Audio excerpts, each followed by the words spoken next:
Okay, day 27, weighted parallel push-up, weighted ring row, and weighted walking lunge. So I threw the weight vest on today and picked a couple different movements so you could see a little bit more variety with the weight vest. So the weighted parallel push-up, one of my favorite pushing exercises. This feels great on the shoulder, trains the heck out of your core, and is highly productive for the chest, the triceps, and the shoulders. Weighted ring row, to be honest, not the biggest fan of the weighted ring row. I like unweighted ring rows because I feel like I get a little bit more scap retraction and a little bit more control over the muscles between my shoulder blades.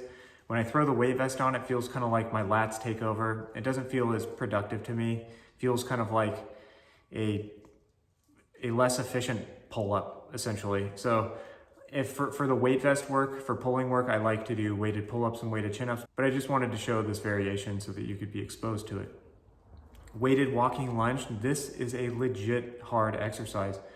The weight vest is just very uncomfortable to wear, especially when you're doing high repetitions like this, so it definitely impacts your ability to breathe and it's overall uncomfortable. And 45 pounds is enough to make these walking lunges start to hurt a little bit. So very good exercise, highly productive, and I think they get you in incredible shape.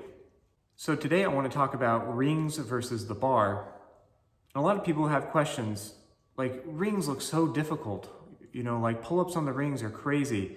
How many ring pull-ups can I do if I can do X amount of pull-ups on the bar? Okay, here's the point with rings, and everyone needs to understand this. Rings are not more difficult when you're under the rings, okay? If your head is under the rings, so like in a pull-up or in a row, these movements are not any more difficult than if they're done on a bar. The rings become challenging when you're above the rings. So if your head is above the rings, like in a dip or in a push-up, then all of a sudden the rings become very, very challenging. So the stability component does not really come into play when you're under the rings. So pull-ups, rows, all these things they're really no different. There can be some variation from your bar pull-up to your ring pull-up just because of your grip being able to rotate, but it's not like the movement is like significantly harder or anything like that. However, when you get above the rings and you're doing dips, ring dips are legitimately hard, and ring push-ups are harder than most people expect, specifically because the stability requirement. It requires the same amount of strength really, but it's just this added level of stability makes the movement significantly more challenging.